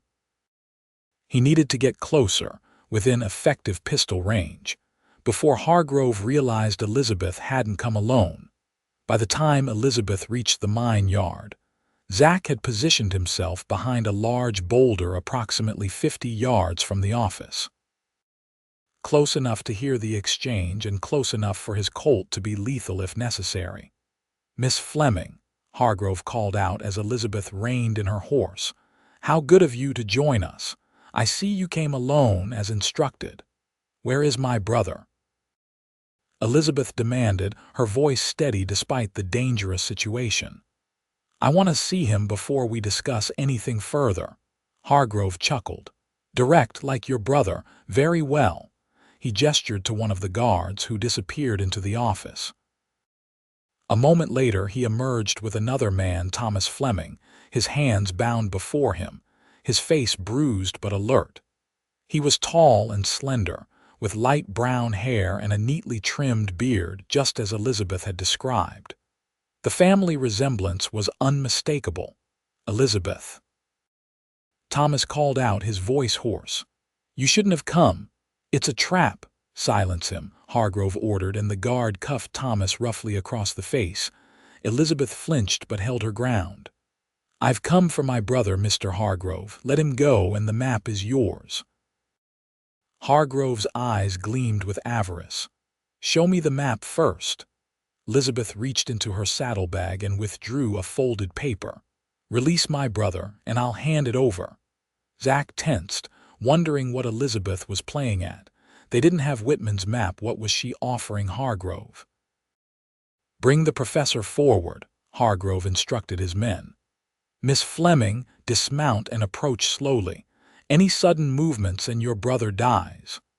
Elizabeth complied, sliding gracefully from her horse and walking forward with measured steps, the paper clutched in her hand. Thomas was pushed forward to meet her, his face a mask of fear, not for himself, Zach realized, but for his sister. "Elizabeth, whatever he's told you, don't trust him," Thomas warned. "He's killed before, and another blow silenced him," drawing a gasp of outrage from Elizabeth. "The map, Miss Fleming," Hargrove demanded, extending his hand. "Now." Elizabeth held out the folded paper, but as Hargrove reached for it, she pulled it back slightly. "My brother first." Hargrove's pleasant facade cracked, revealing the cold calculation beneath. "You're not in a position to negotiate, my dear.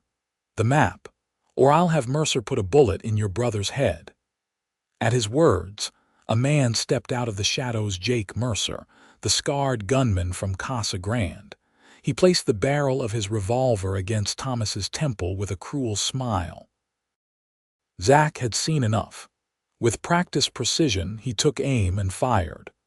The shot echoed through the canyon as Mercer's gun went flying from his hand, accompanied by his howl of pain. In the ensuing confusion, Zach fired again, this time striking one of the guards in the shoulder, spinning him to the ground. "Get down," he shouted to Elizabeth, who instantly dropped to the dirt as the remaining men scrambled for cover, dragging Thomas with them. Hargrove had retreated to the doorway of the office, using it for protection as he drew his own pistol. "Caldwell," he snarled, "you're making a grave mistake." "The mistake was yours," Zach called back, shifting position to avoid the return fire now peppering his location. "Kidnapping an innocent man, threatening his sister, that's not the behavior of a businessman, Hargrove. That's the behavior of an outlaw." A bullet splintered the rock near Zach's head, forcing him to duck lower. He counted 4 armed men besides Hargrove Mercer, nursing his wounded hand, and 3 others, including the guard he'd shot in the shoulder. The odds weren't good, but he'd faced worse. Elizabeth had taken cover behind a water trough, her eyes wide with fear but her expression determined. Thomas was still being held by one of the guards, a human shield that prevented Zach from taking a clear shot at his captor. "Give it up, Hargrove," Zach shouted. "The marshal knows everything. Even if you kill us all, you'll hang for it." It was a bluff, but it gave Hargrove pause. "The marshal won't find anything but 3 tragic victims of a mine collapse," he called back.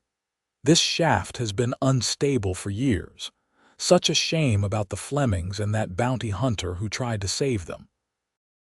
The implication was clear. Hargrove planned to kill them all and conceal the evidence in a staged accident.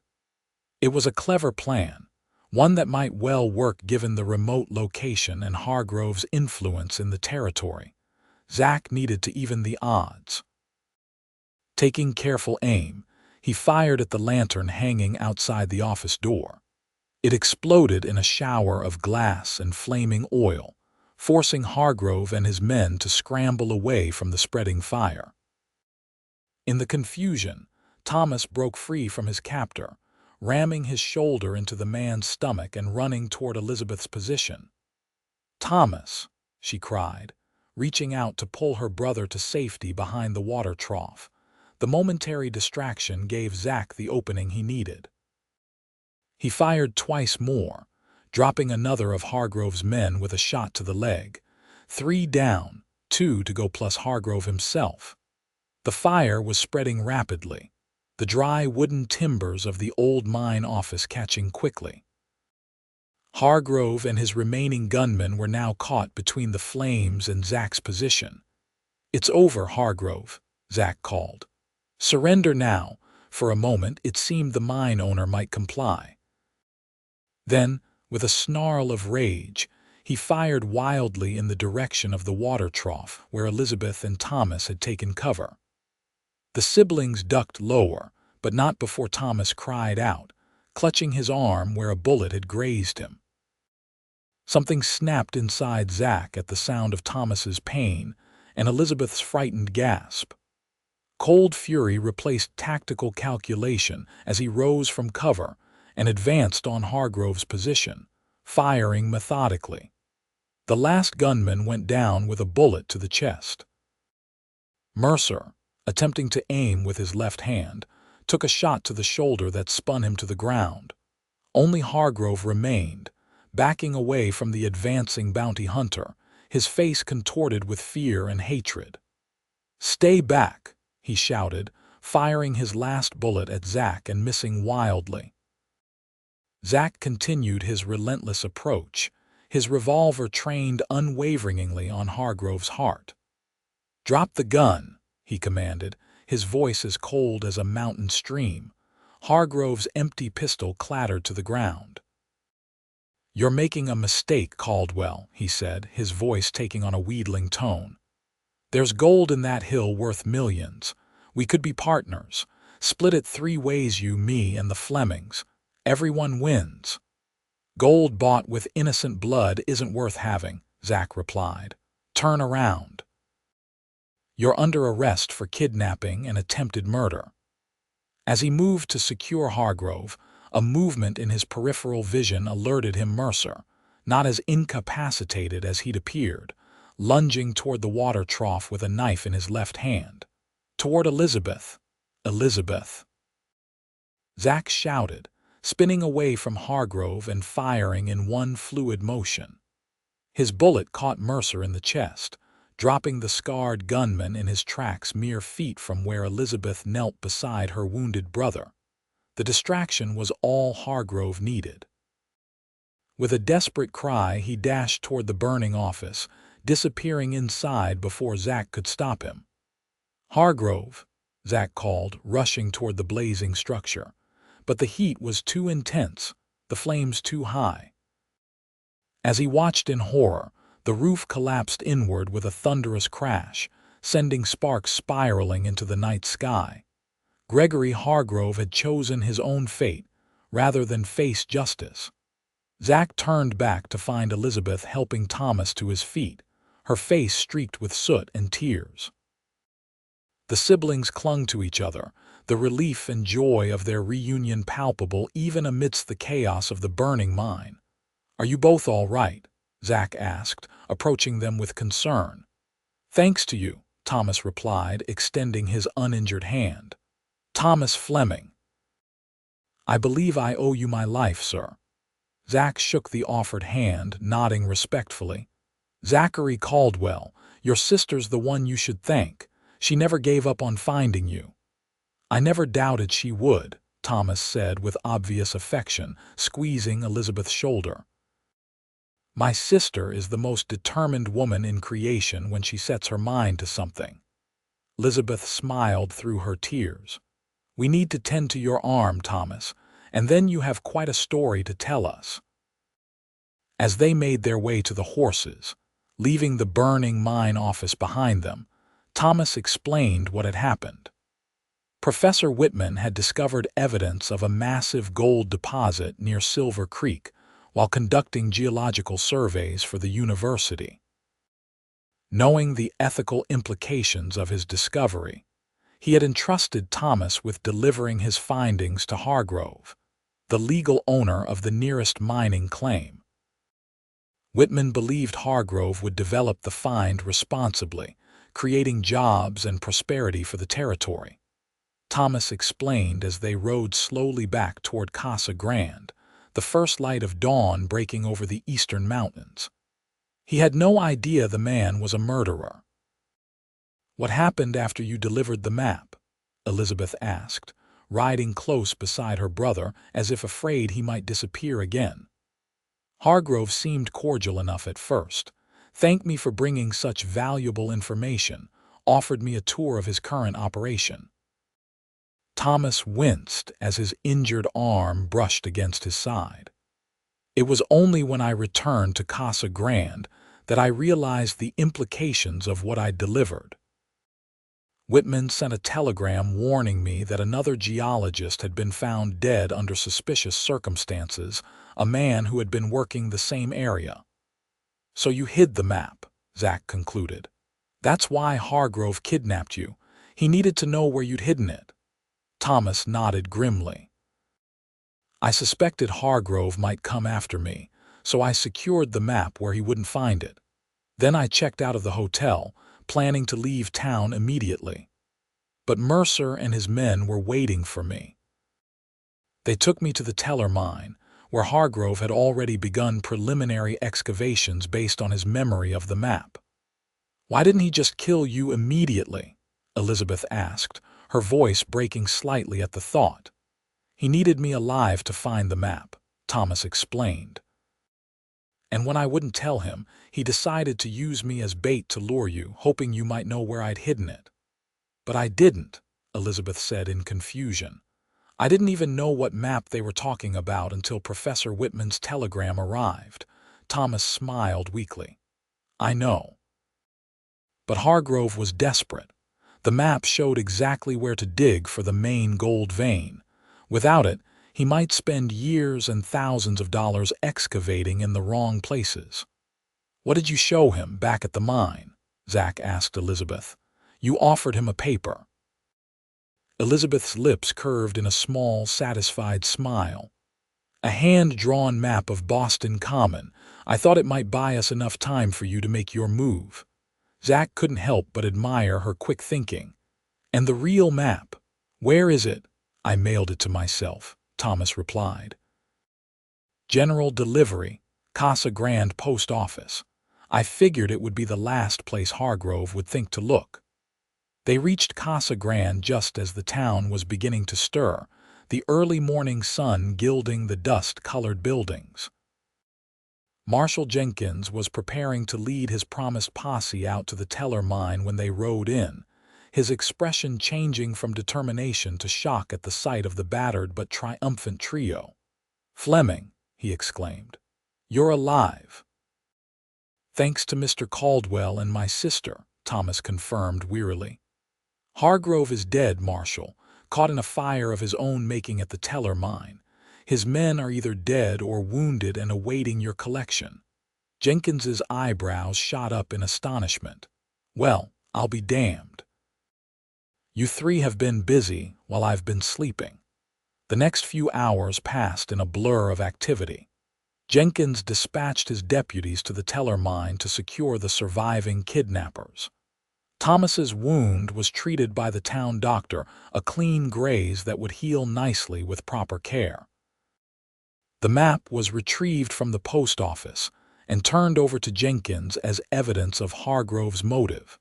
By mid-afternoon, the excitement had died down enough for the Flemings and Zach to share a quiet meal at the hotel restaurant.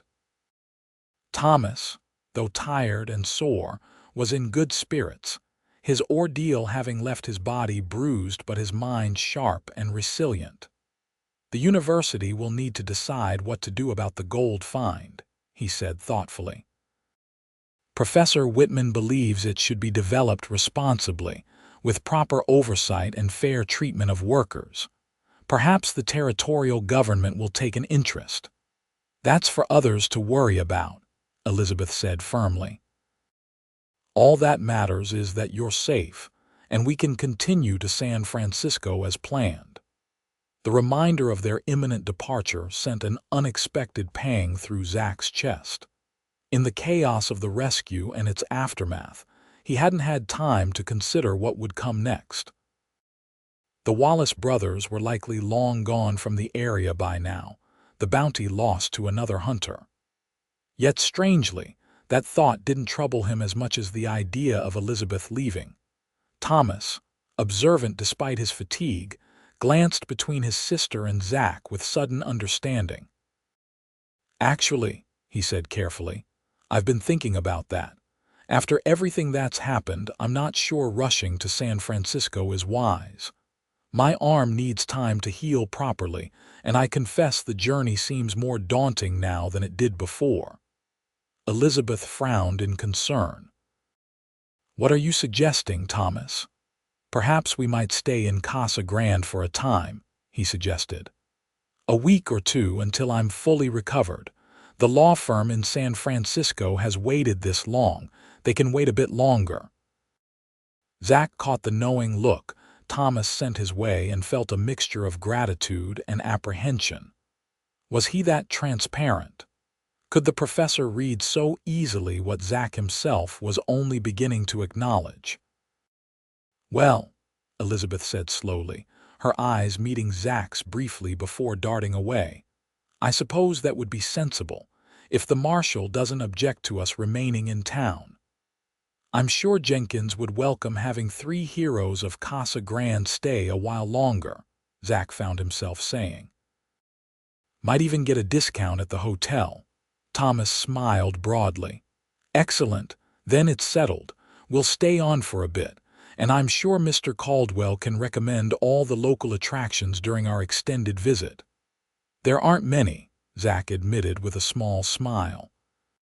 "But I'd be happy to show you what there is." Later that evening, as the desert cooled and stars began to appear in the deepening blue of the sky, Zach found Elizabeth alone on the hotel's small veranda. She was gazing out at the mountains, a shawl wrapped around her shoulders against the evening chill. "Your brother settling in all right?" Zach asked, joining her at the railing. She turned to him with a warm smile. "Yes, thank you. The doctor gave him something for the pain and he's resting comfortably." She paused, studying Zach's face in the fading light. "You look tired. You should rest too." "I will," he promised, though sleep was far from his mind at that moment. "I wanted to make sure you were all right first." "It's been quite an ordeal for you, for all of us," she corrected gently. "But yes, I'm fine. Better than fine now that Thomas is safe." She hesitated, then added softly, "Thanks to you, Zachary." He shook his head. "I just helped. You're the one who never gave up on finding him." "Your determination is remarkable." "As is your courage," she countered. "You risked your life for 2 strangers. That says something about the kind of man you are, despite what you might tell yourself." Her words reminded him of their conversation on the trail to Silver Creek, when she had seen through his carefully constructed armor with unsettling ease. "And what kind of man is that?" Elizabeth turned to face him fully, her hazel eyes earnest in the gathering dusk. "A man who claims feelings are for fools, yet rides into danger to save a woman's brother. A man who holds a weeping stranger and promises to help her when there's nothing in it for him." She smiled softly. "A good man, Zachary Caldwell, better than you believe yourself to be." Something shifted in Zach's chest, a wall crumbling that had stood firm for 15 years. Since Jesse's death, since the massacre at Broken Ridge, he had held himself apart from others, convinced that caring only led to pain. Yet in the span of 3 days, Elizabeth Fleming had somehow slipped past his defenses, awakening feelings he'd thought long dead. And strangely, it didn't terrify him as it once would have. "I'm not sure what happens now," he admitted quietly. "Neither am I," she replied honestly. "But I'm glad Thomas suggested staying longer. It gives us time to figure things out." "Is that what you want, to figure things out?" Elizabeth's smile deepened, a touch of mischief lightening her serious expression. "I'm a determined woman, Mr. Caldwell. When I set my mind to something, I rarely give up easily." Zach found himself smiling in return, a real smile that felt foreign on his face but somehow right. "I've noticed that about you, Miss Fleming." She laughed softly, the sound stirring something warm in Zach's heart. On impulse, he reached out and took her hand, his calloused fingers enveloping her smaller ones. Elizabeth's laughter faded, but her smile remained as she twined her fingers with his. They stood there in comfortable silence as night settled over Casa Grande, stars appearing one by one in the vast desert sky. For the first time in 15 years, Zachary Caldwell allowed himself to feel hope for something beyond the next bounty, the next town, the next lonely trail. It wasn't a declaration or a promise, not yet. But as Elizabeth's hand rested trustingly in his, Zach acknowledged what he had tried to deny since the moment she had cried in his arms. Feelings might be for fools, but perhaps it was time to be foolish again. In the days that followed, Casa Grande buzzed with the tale of the Eastern professor, his brave sister, and the bounty hunter who had uncovered Hargrove's schemes and rescued the kidnapped man. Jenkins's deputies had returned from the Teller mine with 2 surviving kidnappers and confirmation of Hargrove's death in the fire. The territorial governor had been notified of the significant gold find, and surveyors were being dispatched to properly assess and claim the site for regulated development. Through it all, Zach found himself lingering in town, his usual restlessness noticeably absent.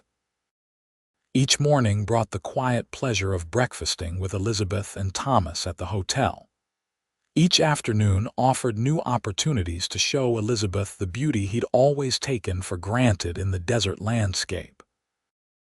Each evening ended with conversations on the veranda under the stars, her hand often finding his in the darkness. Thomas watched their growing closeness with undisguised approval, often finding reasons to retire early, leaving them alone together. His arm was healing well, but he showed no inclination to resume their journey to San Francisco, much to Zach's private relief. A week after the events at the Teller mine, Professor Whitman arrived in Casa Grande, eager to ensure his former students' well-being, and to provide formal testimony about the map and its significance. The elderly geologist was a fountain of enthusiasm, regaling them with tales of his explorations throughout the territory and expressing profound relief that his discovery hadn't led to Thomas's death. "I never imagined Hargrove would resort to such violence," he lamented over dinner at the hotel. "The man had a sterling reputation in mining circles. Greed changes people," Zach observed, "makes them capable of things they never thought possible." "As does love," Thomas added with a meaningful glance at his sister and Zach, "though in rather more positive ways, I should hope." Elizabeth blushed prettily at her brother's insinuation, while Zach found himself uncharacteristically tongue-tied.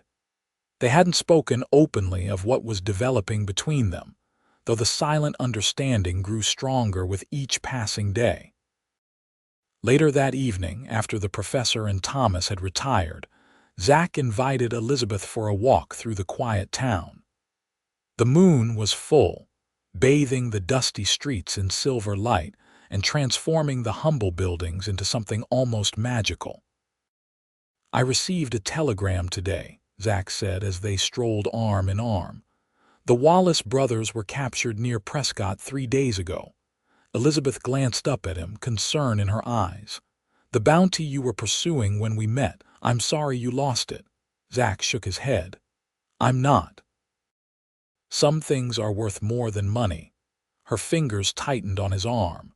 "Does that mean you'll be leaving now, looking for a new bounty?" There was a careful neutrality in her voice that didn't quite mask her apprehension.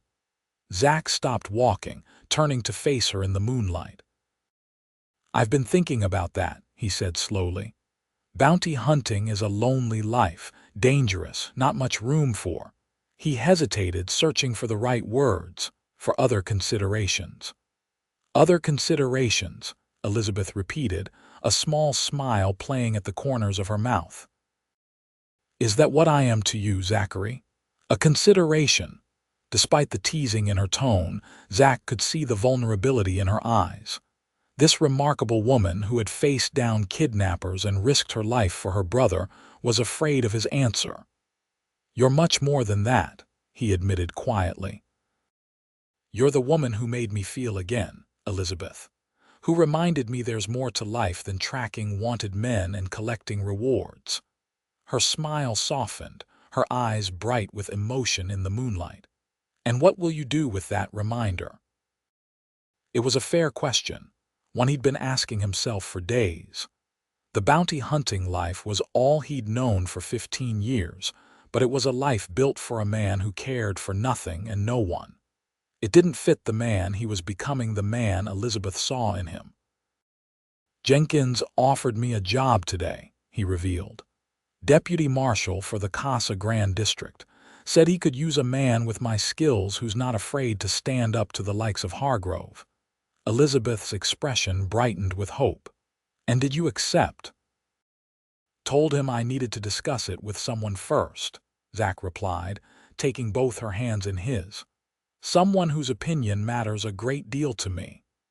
"I see," she said, her voice barely above a whisper.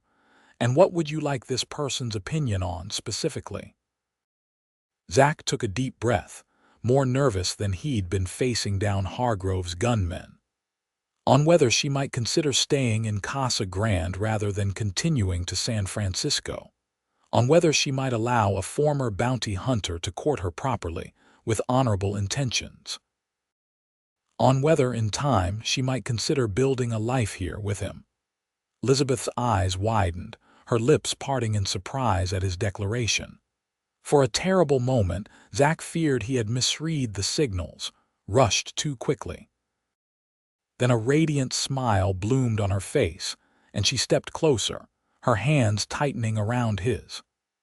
"I believe this person would say that San Francisco holds no particular attraction for her beyond her brother's employment," she replied, her voice trembling slightly with emotion. "That she has found someone far more compelling in this dusty little town, and that nothing would make her happier than to explore that connection further, for as long as it might take." Relief and joy surged through Zach's heart. Without thinking, he pulled Elizabeth closer and lowered his head to hers. Their lips met in a soft, tentative kiss that quickly deepened into something more profound, a promise, a beginning, a homecoming. When they finally parted, both breathless and smiling, Zach rested his forehead against hers. "I never believed I'd feel this way again," he confessed.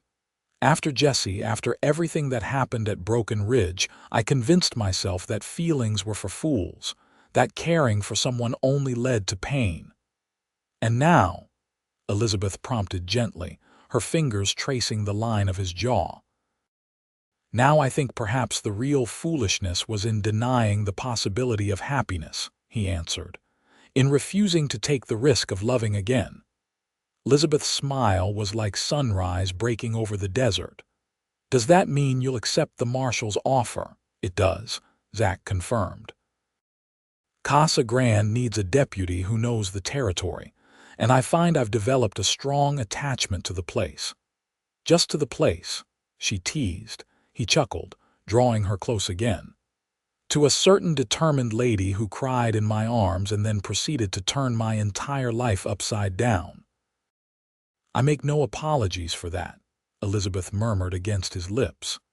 "Sometimes a life needs turning upside down to find its proper orientation." As they walked back toward the hotel, hand in hand under the desert stars, Zach reflected on the strange twists of fate that had brought them together. 3 days ago, he had been a solitary bounty hunter with a heart encased in ice, convinced that feelings were a luxury he couldn't afford.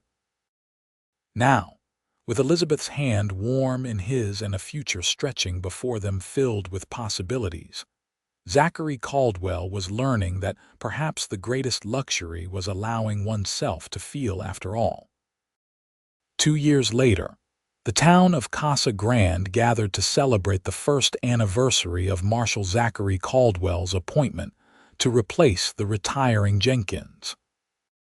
The main street was festooned with bunting, the saloon and hotel doing brisk business as townsfolk and visitors alike enjoyed the festivities. At the center of the celebration was not just the marshal himself, but his family, Elizabeth Caldwell, radiant in a blue dress that matched the cloudless Arizona sky, and their 3-month-old son, James Thomas Caldwell, nestled securely in his mother's arms.